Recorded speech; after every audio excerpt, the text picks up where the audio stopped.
Hello everyone, welcome back to a new tutorial video on how to do it on TikTok. Before starting this video, please make sure to subscribe and do press the notification bell icon to get updated. So let's get this video started. At first, you need to open TikTok application, then get logged into your account by providing correct account credential.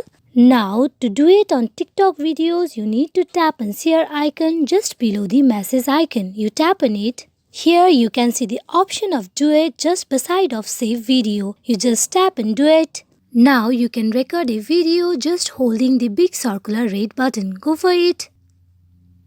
As you can see, my video has been recorded as it has been the duet to the TikTok videos that I just selected. Now you tap on next. Now you can go in for posting this duet video. You can add any hashtags you want to. To let you know, you cannot make duet videos in all the videos if you want. That means there are some of the videos that you cannot make duet with. Some of the videos are made private or some of the videos has no option of duet because the owner of the videos account doesn't want anyone to duet with those videos. So they just turned off the duet option. This is how you can do it on TikTok videos. Hope this video is fruitful for you all on how to make duet on TikTok. Thank you.